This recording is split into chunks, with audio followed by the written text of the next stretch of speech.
Picture this scene with me. It's 404 BC. The greatest navy the ancient world has ever seen is burning, like actually on fire. The long walls of Athens, these absolutely massive fortifications that were supposed to make the city invincible, they're being torn down, stone by stone. And who's doing this? The Spartans. But here's the crazy part.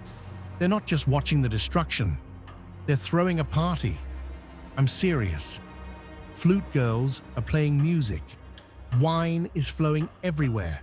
They're celebrating while Athens, literally the crown jewel of Greek civilization, is being completely humiliated. And here's the thing that should make your blood run cold. Greeks are doing this to other Greeks. Because look, Sparta and Athens weren't just two random city-states that happened to get into a fight. These were brothers. They spoke the same language, worshipped the same gods, fought side by side against the Persians, and literally saved Western civilization together. They should have ruled the Mediterranean together for centuries. Instead, they spent 27 years absolutely slaughtering each other in a war so brutal, so completely pointless, that it didn't just destroy them, it destroyed the entire Greek world. And honestly, the worst part is how totally avoidable it all was. So this is the story of how two of the greatest civilizations in human history, Sparta, the unbreakable warrior state, and Athens, the actual birthplace of democracy, turned their swords on each other.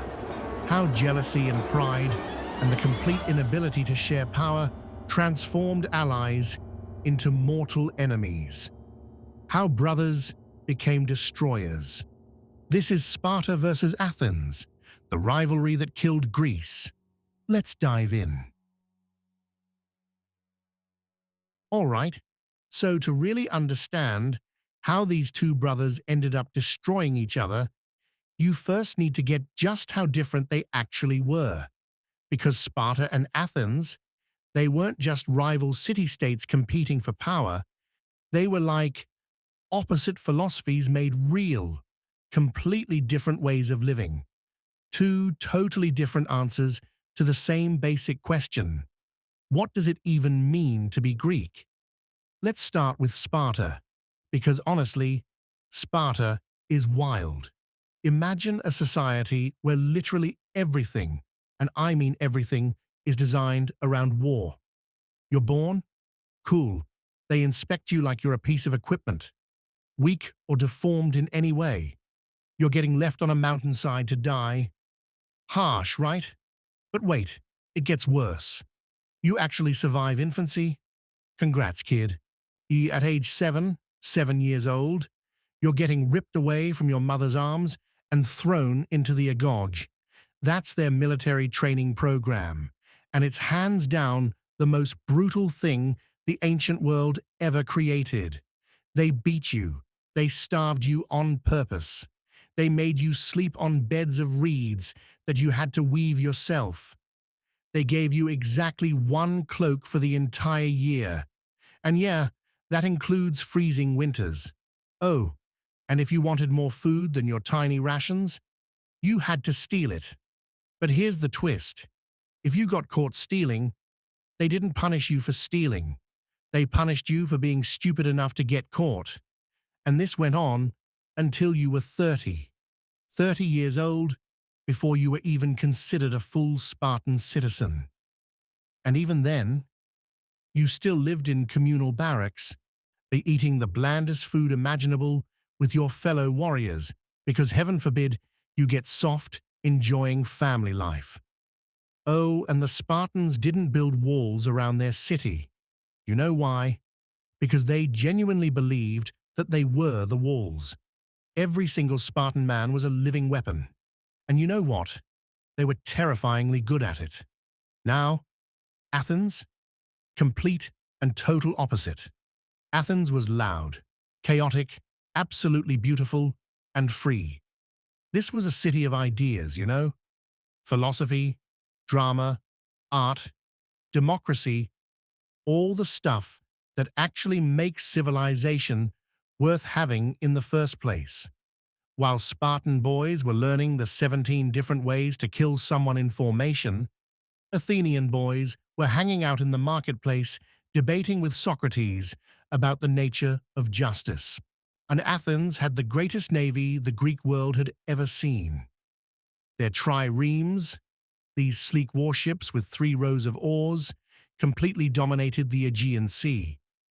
They controlled all the major trade routes, built colonies everywhere, got insanely rich off silver mines and maritime commerce. And here's the real kicker. They were democratic. Okay, sure, it was limited democracy, only male citizens could vote, not women or slaves, but still, the people actually had a voice. They gathered in the assembly, debated policy out in the open, voted on laws.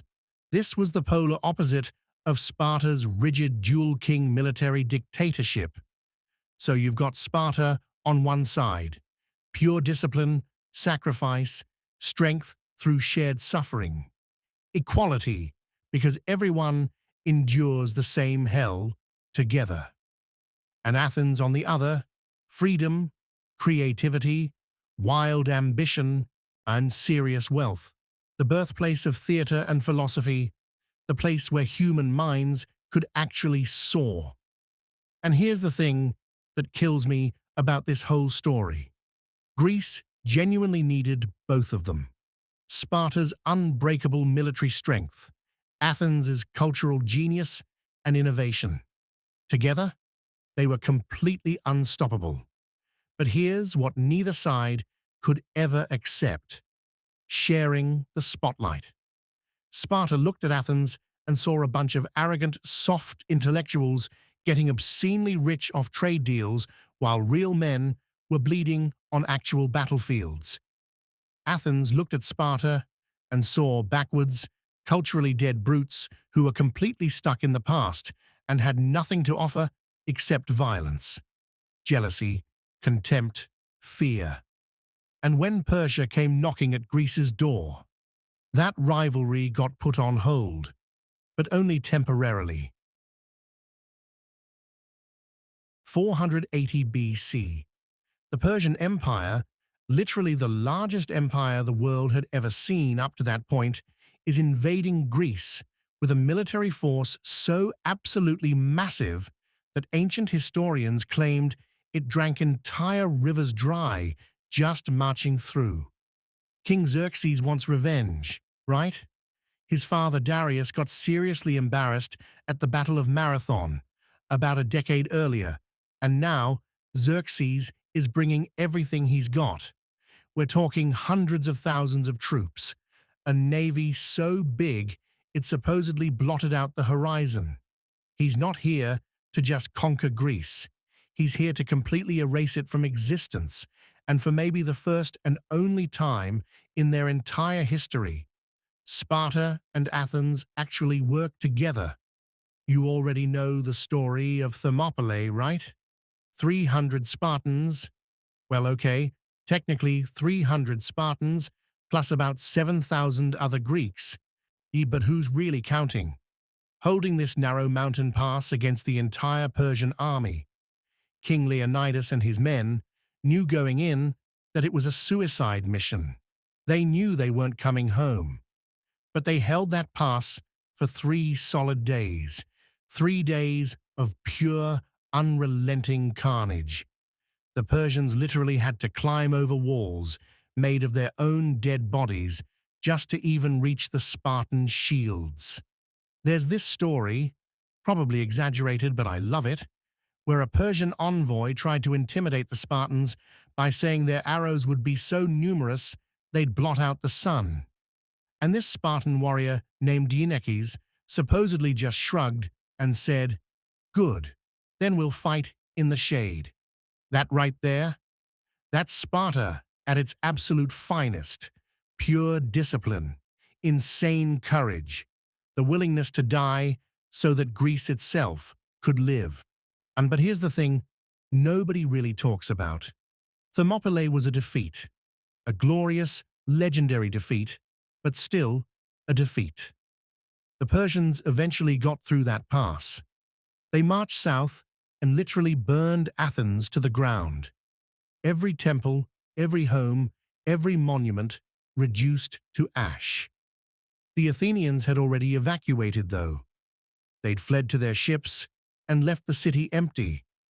And that's when Athens actually saved Greece, the Battle of Salamis. This is where it all happens. The Athenian admiral Themistocles, absolute genius by the way, lured the massive Persian fleet into these narrow straits where their overwhelming numbers suddenly meant nothing. Greek triremes, which were faster and way more maneuverable, just rammed into Persian ships like a pack of wolves tearing apart a flock of sheep. The Persians had never experienced naval warfare like this.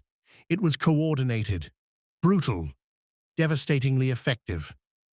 By the end of that day, the Persian fleet was utterly destroyed. Xerxes himself watched from a golden throne set up on the shore as his dreams of conquering Greece literally sank beneath the waves. Athens didn't just participate in saving Greece. They led the victory that mattered most. This should have been the beginning of something beautiful, right? Sparta had just proved that Greek courage was completely unbreakable. Athens had proved that Greek ingenuity could overcome literally impossible odds. Together, they'd humiliated the greatest empire on the face of the earth. The Persians limped home in disgrace. Greece was free. The alliance had actually worked. But you know what happened next? And Athens started taking way too much credit. They rebuilt their city, bigger and more beautiful than it had ever been before. They formed this thing called the Delian League, which was supposedly just a defensive alliance to protect all of Greece from future Persian invasions. But really, they were positioning themselves as the leaders of the entire Greek world. And Sparta just watched and seethed. Because here's what the Athenians completely failed to understand. Spartans don't forget. They don't forgive. And they definitely, absolutely do not accept being overshadowed. The golden moment was already fading. Okay, so this is where Athens makes what turns out to be its fatal mistake. After the Persian Wars, all the Greeks are understandably paranoid, right? Persia might come back.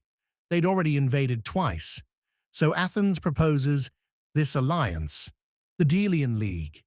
The idea is that all the Greek city-states pool their resources together, ships, money, troops, and together they'll keep the entire Aegean Sea safe from any future threats. Sounds pretty reasonable, right? Except Athens doesn't actually want partners.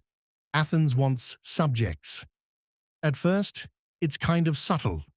City-states can contribute either ships or money to the League. Most of them choose money because maintaining a proper navy is incredibly expensive and complicated. Athens just takes all that money and builds even more ships for themselves. Their fleet grows absolutely massive.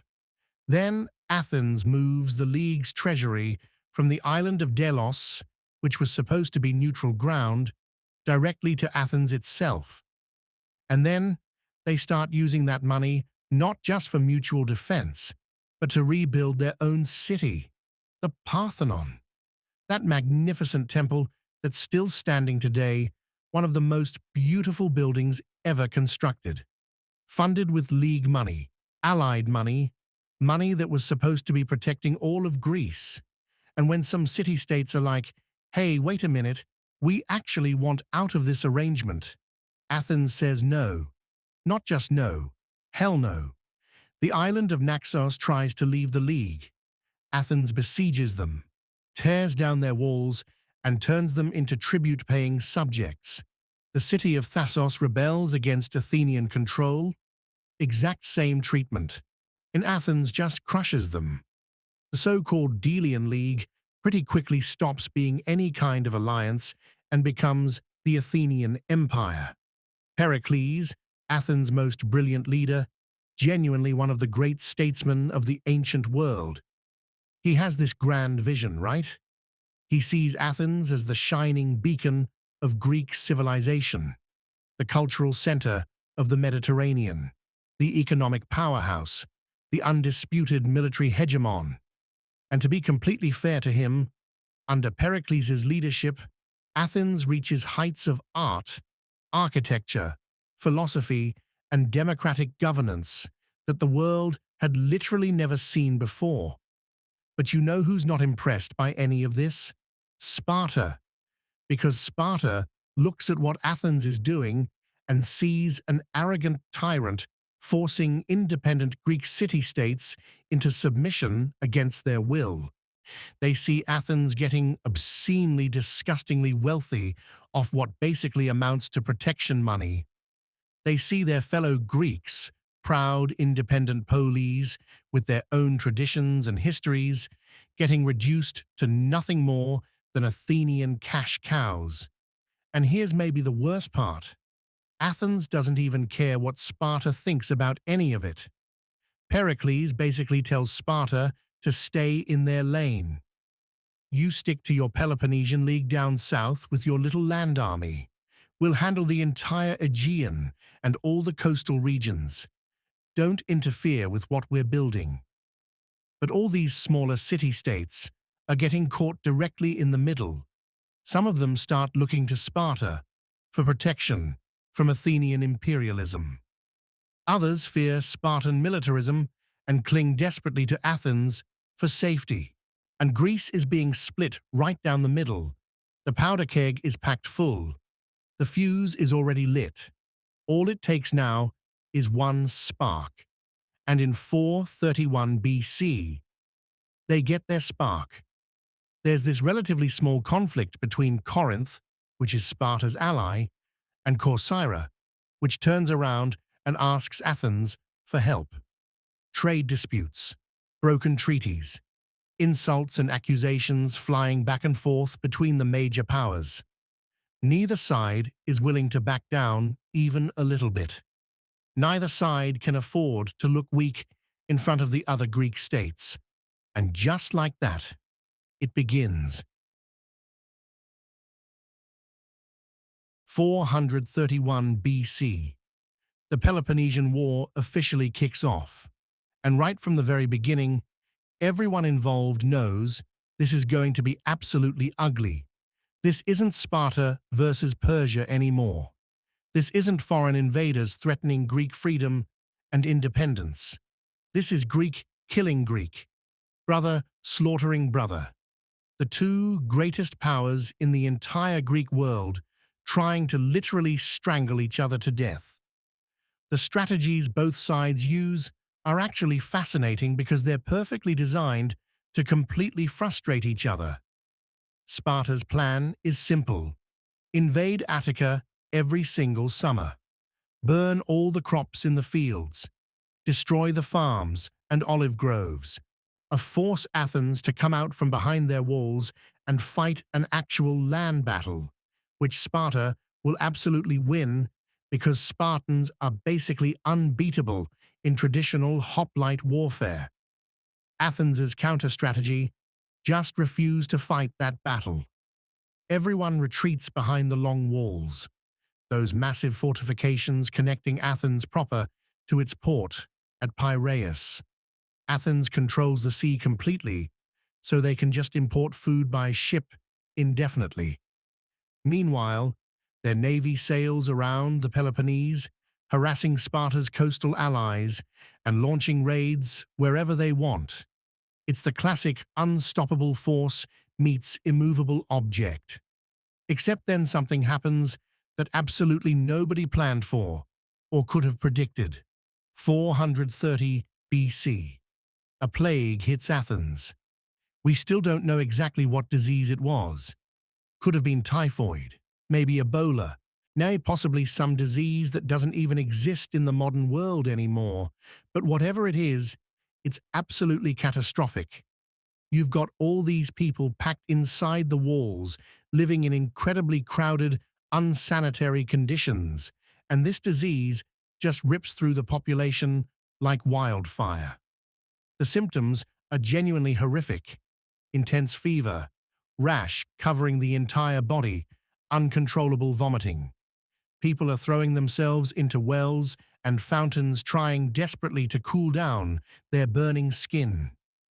Bodies are piling up in the streets because there literally aren't enough healthy people left to bury all the dead.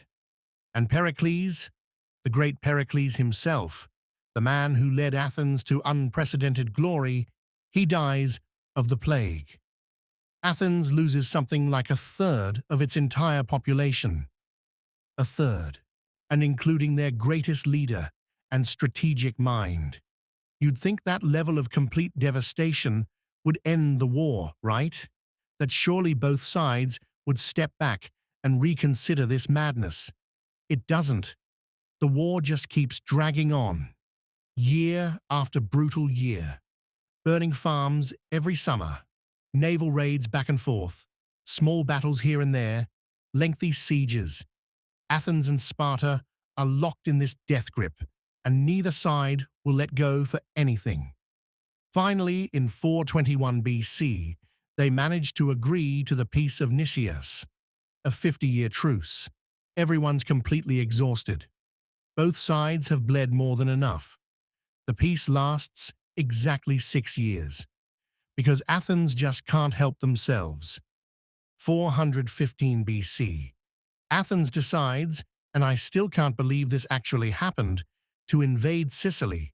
Why? Well, because there's this major city called Syracuse in Sicily that's aligned with Sparta and Spartan interests. And Athens thinks, okay, if we can conquer Syracuse, we'll control all of Sicily, we'll have basically unlimited resources, and manpower will be completely unstoppable. It's the single most ambitious military expedition Athens has ever attempted in their history. They send over 100 ships, thousands and thousands of troops, their absolute best generals. It's also the dumbest decision they ever make. The Sicilian Expedition is a complete disaster from start to finish, like catastrophically bad. The Athenians lay siege to Syracuse, but they just can't take the city. Sparta sends military reinforcements to help Syracuse hold out. The siege turns into this grinding stalemate that goes on and on. Then the Athenian navy gets trapped in Syracuse's harbor.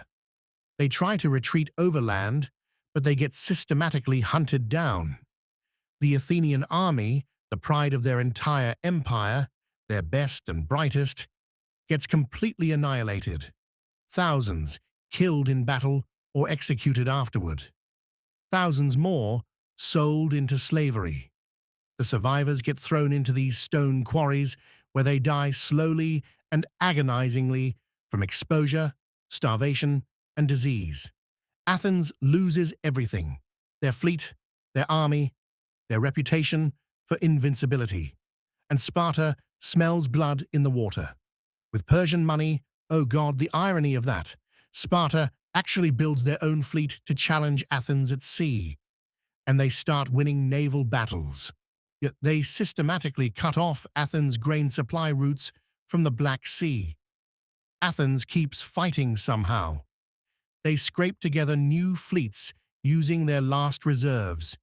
They win some battles here and there, but they're dying slowly, bleeding out. 405 BC, the Battle of Aegospotami. The Spartan admiral Lysander catches the entire Athenian fleet beached on shore and completely unprepared for combat. It's not even really a battle. It's just a slaughter. Athens' navy, the thing that made them great in the first place, the weapon that literally saved all of Greece at Salamis, is destroyed in a single afternoon. Athens has nothing left. No fleet, no allies willing to help, no food coming in. They hold out for about a year. the entire population slowly starving, desperately hoping for some kind of miracle. In 404 BC, they finally surrender. And 27 years. An entire generation of Greeks grew up knowing absolutely nothing but war. Brothers killing brothers for nearly 3 decades. And for what? So Sparta won. They threw their big victory party. They tore down Athens' long walls stone by stone. They installed this puppet government in Athens, the 30 tyrants, who ended up being so brutal and oppressive that even Sparta got embarrassed and eventually removed them. Sparta is the hegemon of the entire Greek world now, the undisputed champion standing over everyone else, and they have absolutely no idea what to do with that victory. See, here's the problem. Sparta was built for exactly one thing: war. Not governance, not diplomacy, not managing a complex empire with diverse interests. They try to do what Athens had been doing: control the Greek world, collect tribute from subject states, maintain complicated alliance systems, but they're terrible at it. They're arrogant, completely inflexible in their thinking, and they make new enemies faster than they can possibly crush rebellions. The very same city-states that had begged Sparta to save them from Athenian tyranny now have this horrible realization. Spartan rule is somehow even worse. Thebes, a city that actually fought alongside Sparta during the war, turns on them within years. Other cities follow their lead. Within a single generation, Sparta's entire hegemony just crumbles apart.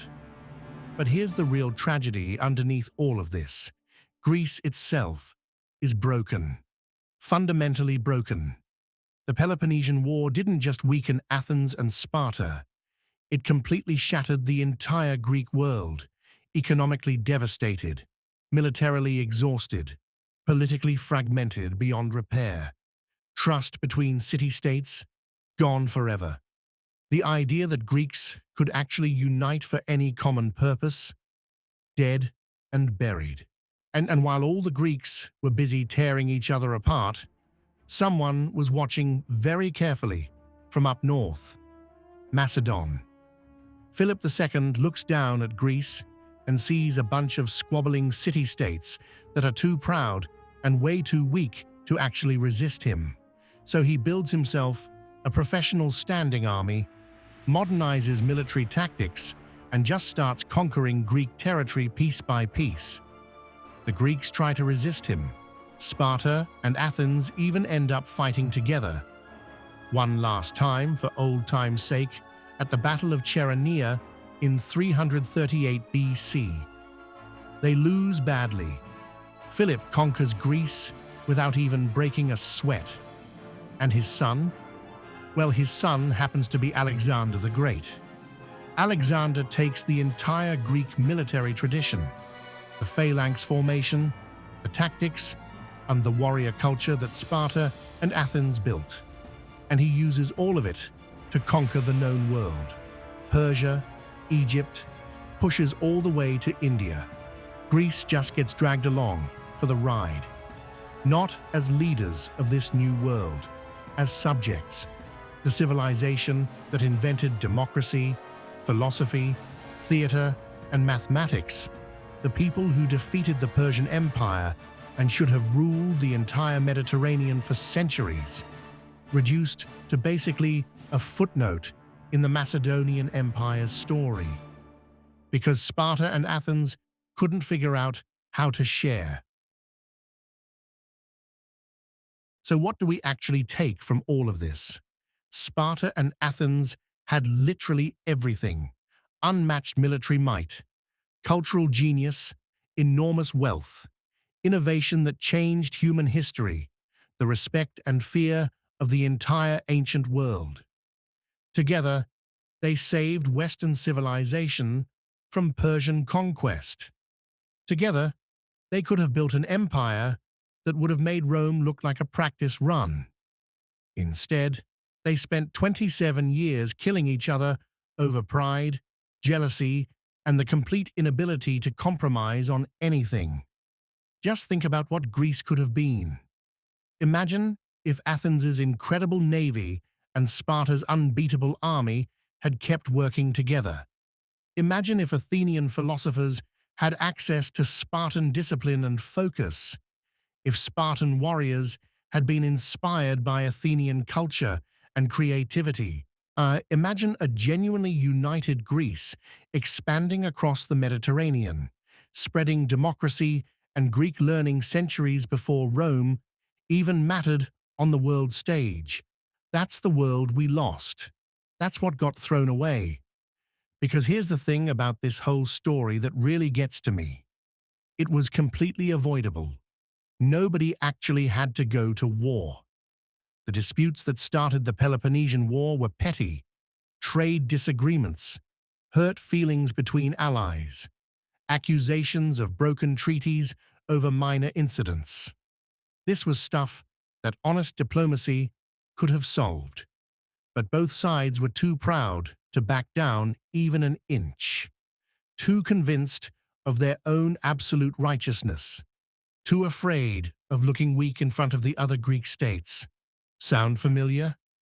This is the lesson that history just keeps trying to teach us over and over. Pride destroys everything. Even the greatest civilizations, maybe especially the greatest civilizations, they fall when they can't see past their own massive egos. Sparta thought they were the only true Greeks, the only ones who understood real virtue. Athens thought they deserved to rule because of their cultural and intellectual superiority. Neither side could imagine sharing power as equals. Neither could imagine that their worst enemy might actually be their own inability to compromise. And honestly, that's what makes this story hit so hard. These weren't evil people. These weren't monsters trying to destroy the world. These were people who genuinely believed in honor, courage, democracy, excellence, all these noble ideals. Or they built things that still inspire us 2,500 years later. The Parthenon still takes your breath away. The concept of citizenship we still debate. Military tactics we still study in war colleges. But they couldn't overcome their own worst impulses. They couldn't get out of their own way. Look around at the world today. How many times do we see this exact same pattern playing out? Nations that should be natural allies tearing each other down over ideology or pride. Political parties within the same country treating each other like mortal enemies instead of fellow citizens who just disagree on policy. Communities fracturing and splitting because people would rather win the argument than find common ground. We're facing the same choice that Sparta and Athens faced. Do we find ways to work together despite our differences? Or do we let pride and ego destroy everything we've built? Because the Peloponnesian War isn't just some dusty ancient history lesson. It's a warning written in blood. When brothers turn on each other, when allies become enemies, when winning matters more than survival, when pride becomes more important than the future, everyone loses. Not just the people actually fighting. Entire civilizations pay the price for generations. Greece could have genuinely changed the entire course of human history. Instead, they destroyed themselves and handed the future to someone else who was just waiting in the wings. And honestly, I think about that a lot. How much human potential just gets completely wasted because we can't get out of our own way. Well, how many problems we could actually solve if we spent even half the energy on cooperation that we spend on conflict and one-upmanship. Sparta and Athens were brothers in every way that mattered. They spoke the same language, worshipped the same gods, shared the same culture, led together against impossible odds, and won. And still, they couldn't make it work. Maybe that's the most human thing about this entire story. The tragedy isn't that they were evil or malicious. It's that they were us. They had the same flaws we have, the same inability to compromise, the same pride that won't let us back down, even when we know we should. The same conviction that we're right and the other side just doesn't understand.